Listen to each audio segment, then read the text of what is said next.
Hello guys, आज हम आपको ये बताएंगे कि रैक क्या होता है, रैक लगता कैसे और ये खाली कैसे होता है। रैक बोला जाता है जी जो माल गाड़ियों में मटेरियल भर के आता है, कुछ भी हो वो रैक होता है। कभी नमक का रैक लगता है, कभी कोले का रैक लगता है, तो कभी 10-20 बजरी का रैक लगता है। तो ये ब्लास्ट का रैक लगा हुआ है। ये 40 mm और 65 mm का पत्थर है जो रैक में आया हुआ है।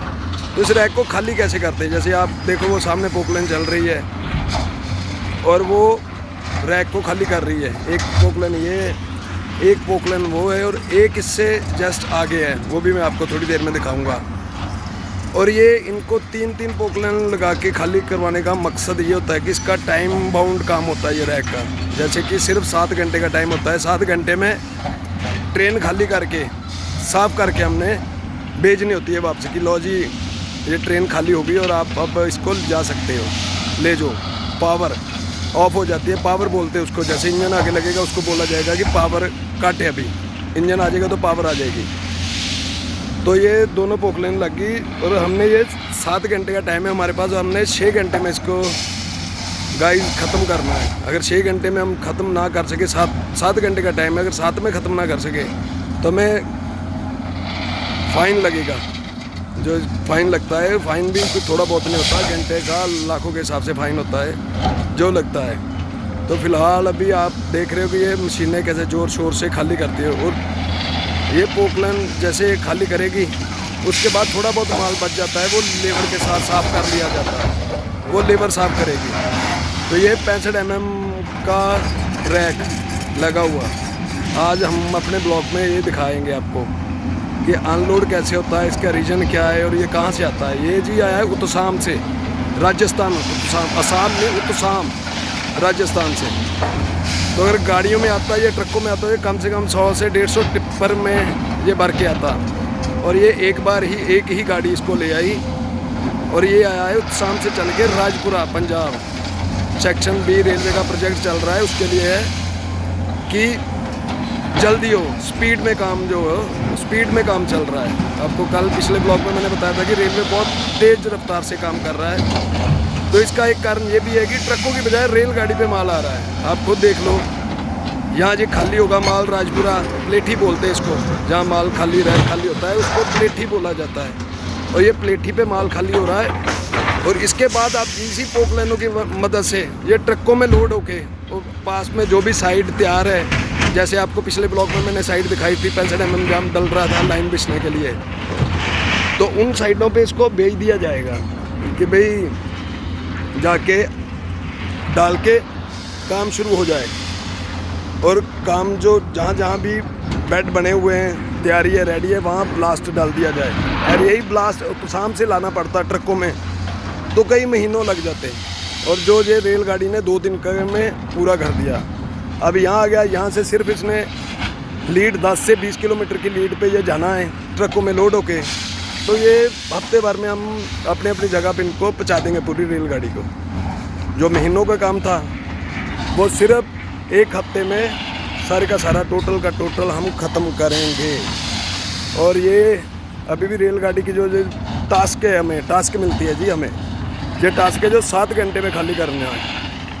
और हम कोशिश करेंगे कि 5.5 से 6 घंटे में इसको खाली करें और अपनी कंपनी के लिए कुछ अच्छा करें। क्योंकि अगर ये रैक 1 घंटा भी लेट हो जाता है तो लाखों का डैमरेज बोलते हैं फ़ाइन को, डैमरेज लग जाएगा कि गाड़ी लेट हुई है इसलिए इसका डैमरेज लग गया लाखों रुपए। तो ये लगे हुए हैं ज़ोरों शोरों से कि भाई किसी भी तरीके से ये लेट होने से पहले शाम होने से पहले हमने ये ख़त्म करना है, चाहे कैसे भी हो। और आगे मैं आपको जाके ट्रेन दिखाता हूँ कि ट्रेन की लेंथ कितनी है और कितने डिब्बे हैं। ये नहीं कि 2-4 डिब्बे हैं, चलो ये पोकलेन है हमारे पास, खाली करा दिया। पूरी 52 बुग्गियाँ हैं, 52 बुग्गीज़ हैं जो खाली करनी है। और ये लेबर है साथ में जो काम करती है। तो ये क्या है कि जब ये पोकलेनों के साथ खाली हो जाएगा सारा माल, तो लेबर लगा के उसको सफाई कर ली जाएगी डब्बे की, और वो जो रहता हुआ माल वो लेबर निकाल देगी। वो भी मैं आपको आगे जाके दिखाऊंगा कि कितना माल रहता है और लेबर इसकी सफाई कैसे करती है। तो इस चक्कर में हमें ये भी ख्याल रखना होता है कि स्पीड में काम कर रहे हैं कि कोई ट्रॉजिडी ना हो जाए, कोई हादसा ना हो जाए जिसके कारण किसी की कोई प्रॉब्लम, चोट, इंजरी हो सकती है। लेकिन हमें इसका भी खास ख्याल रखना होता है कि भाई किसी को इंजरी ना हो जाए, कोई प्रॉब्लम ना आ जाए। तो इसी चक्कर में इसको ध्यान में रखते हुए किया जाता है। अभी ये देखिए, ये तीसरी पोकलाइन है जो चल रही है। तो इसके ब्लेड नहीं होता, जैसे देखोगे आप इसके बूम आगे जो इसकी बागड़ लगी हुई है, तो उसमें दंदे नहीं होते, ब्लेड होता है जो सीधा होता है और डिब्बे को लास्ट तक खाली करता है, सफाई से खाली करता है। जैसे देखो आप सामने, इसमें दंदे नहीं हैं। इसका यही कारण है कि डब्बा बढ़िया तरीके से साफ़ हो पाए, साफ़ हो जाए। इसी चक्कर में दंदे नहीं हैं।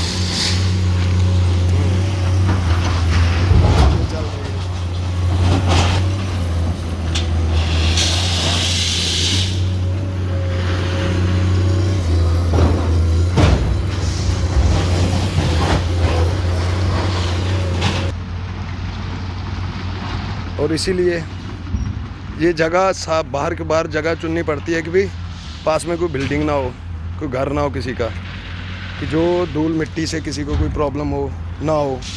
इसलिए ये जो प्लेठी होती है शहरों से बिल्कुल बारों बार बनाई हुई है। और साथ में ही ट्रैक चल रहा है, आपको मैं वो भी दिखाऊंगा। जैसे ये देखो सामने ट्रेन आ रही है।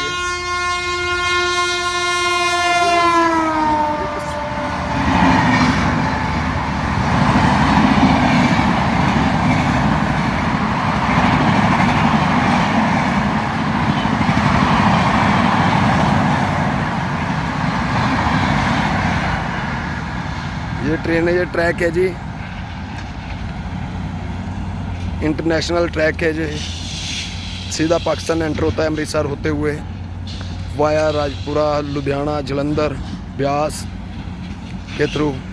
अभी ये देखो, ये पूरी धूल उड़ रही है और कुछ नहीं दिखाई दे रहा पीछे। और गाइस प्लीज़ आप मुझे लाइक सब्सक्राइब कर दें ताकि मैं आपको बढ़िया बढ़िया अपडेट देता रहूँ, ताकि मैं आपको बढ़िया बढ़िया अपडेट देता रहूँ। प्लीज़ मुझे लाइक और सब्सक्राइब कर दें, हाथ जोड़ के बेनती है जी।